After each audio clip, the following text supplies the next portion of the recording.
Hey everyone, Chris here, and let's just get right into the comic book review. We got a few comic books this week, plus some other extra news, some emails to answer, and some other stuff like that. So let's start with the comic books first. First comic book. Oh boy, Amazing Spider-Man 611, and by the cover alone you know what's happening. First of all, this is like one of those issues that happened between two big storylines, or quoted big storylines. The last storyline being who was Ben Reilly, the upcoming storyline being the Gauntlet, which everybody is big on, everybody can't wait for it, I can't wait for it, hopefully things get better.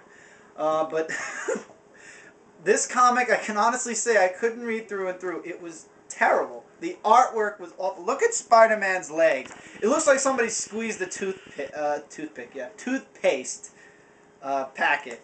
It's terrible. The artwork is just, it's out there. And of course, it's Deathpool. Every series is going to have Deathpool in it. I swear to God, they are ODing on Deathpool, something awful. I'm going to show you one picture of Spider-Man with this artwork. It was terrible. By the way, they should...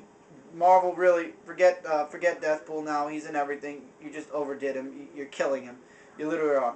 Tell me that Spider-Man in this big splash picture doesn't look like Jay Leno with that big-ass chin. I'm sorry, Jay.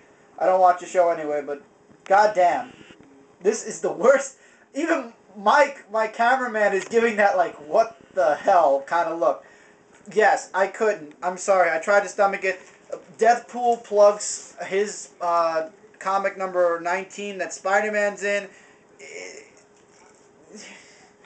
This is the issue you don't get. This is the issue you skip over. Go from 610 to 612, because 611... I saw the cover and I cringed.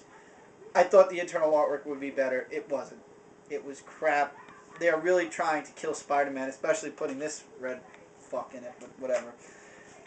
No offense to Deathpool fans. I just think they're overdoing his shit all over the place. Alright, Red Robin number 6. Continuing the search for Bruce.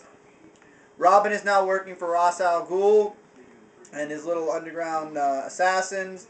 Of course, you know, really he's not. He's going to try to screw them over the first chance he gets. It's a good comic book. Honestly, I think they're trying to give him the essence of Nightwing, since now Dick Grayson is no longer Nightwing. He's Batman. So they're trying to make a Robin, now known as Red Robin, the new Nightwing, only he's not in Gotham, and he's not in the United States. He's in Europe. I think this is great for Tim Drake. I think that if and when Bruce Wayne comes back, he should remain in Europe. I think it's a great story. I think it's better that he's not in Gotham and that he's going out and doing his own thing. And there's already a new Robin in the Batman comics, Bruce's son, Damian. So I don't think if Bruce comes back, he's going to want Tim Drake anyway, because they're already polishing his son up to be Robin. Enough said there. I think this is a good comic. For those of you who like Tim Drake, or for those of you who are just interested in reaching out to a different Batman title, other than the original Batman, I think this is another good title to jump off on. There's really, it's taking a while to take off, per se, but it's an okay comic. I think it's great. I think, you know, it's got its moments so far. If you want, you can pick it up. I think it's good. Is this a jump-on point? I would say no, but I guess you could try, and the next issue might be a good jump-on point. Or if you want to start with 6 is a good jump-on point. It's a good comic. In my opinion, I think it's really great. So, it's up to you. That's for Robin. Now let's get on to the big guns as far as Batman's concerned. Batman 693. Tim Drake, yeah, no, Tim Drake's in his comic. Dick Grayson, at the start, it's him and Robin going after the faceless people. And I'm still getting into Batman, by the way, so if I missay a name of the Batman characters or anything like that, the villains, forgive me. Like I said, just getting on board. I think Dick Grayson is really taking on the Batman mantle pretty well. Don't get me wrong, I can't wait for Bruce to come back and for everything to be just fixed. But Dick Grayson's doing a good job thus far.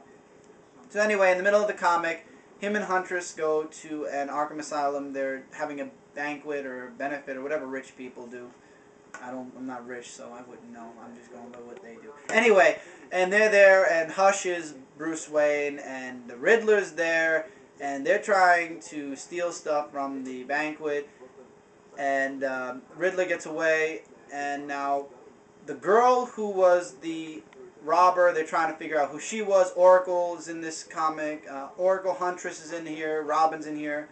lots of Batman people are in this comic. Of course, Commissioner Gordon.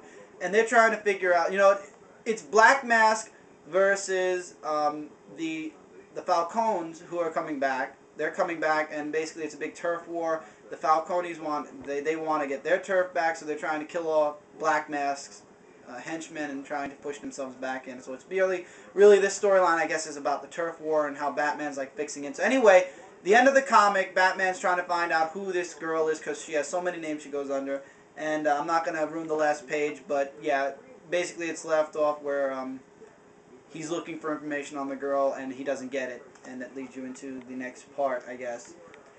It's a good comic, good story so far, you know. It's introducing, I guess, all the bad guys all over again for all I know. Pick it up if you like. It's a nice comic. It's not a jump on. I'd get the issue before it, which starts this new storyline off. It's alright. It's okay so far. Like I said, I just started this to see how Tim Drake handles Batman, which he's doing quite well thus far. Lots of room to mess up. Next this is going to be a 2-second one. Action Comics number 883. You guys know how I feel about Superman. It's dragging, and it looks like they're dragging it by a hair. A really, really thin hair. Basically, they're looking for one of the most dangerous of Zod's, it says it on the cover, the target, Zod's most dangerous sleeper. Yeah, they're looking for the most dangerous sleeper, good old Chris. Of course, they used my name. I mean, it was okay when it was Superman's son, but now, anyway, he ages again. Now he's an old man, so they go after the sleeper or the Kryptonian.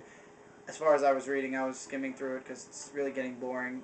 And they're trying to get Chris help now so that they can bring him back at least to an adult age, I'm guessing. I don't think they want to make him a kid with Firestar woman. I guess they want to bring him back to at least this age. And it leaves you off there. I wouldn't waste my time. I'm only getting these because I'm a Superman collector. If you're a Superman collector like me, you already have it, so you don't have to have me tell you to pick it up.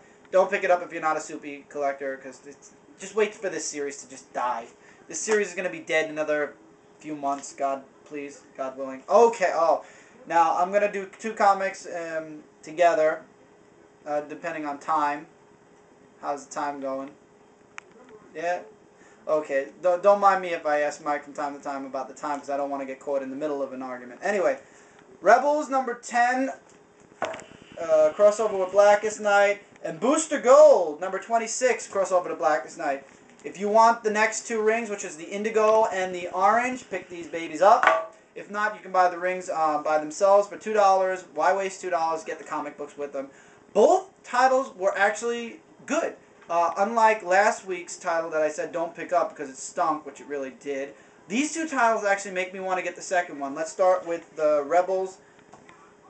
In this title, as far as I can hear, Brainiac 2's mom or whatever the guy, this is a brand new title for me, so pardon my, I'll actually give you guys a spoiler so I can actually figure out remember the guy's name. The Black Lantern, his wife comes back, and, Viral Dox, he gets inaugurated into, big spoiler right here, into the Sinestro Corps. That's what makes me want to see part 2, to see where this is going to go, because I don't think he's going to stay in the Sinestro Corps. This is Brainiac's great-grandfather, I believe, or something like that, because his son is Brainiac 2 or 3. So, it's a good comic. If you guys like tie-ins with Blackest Night, it's an okay, I guess if you, this is like an up-to-you thing. I mean, if you want the ring, of course you're going to get it. If you don't want the ring and you're just interested in the comic itself, it's an okay comic. I would pick it up for the simple fact of the Yellow Lantern, him joining the Corps. And with that, I'm getting the finger, thus meaning not the finger like this, the finger like this, meaning wrap it up and go into part 2, where I will continue this title and go into Booster Gold 26, and I will see you guys in part 2.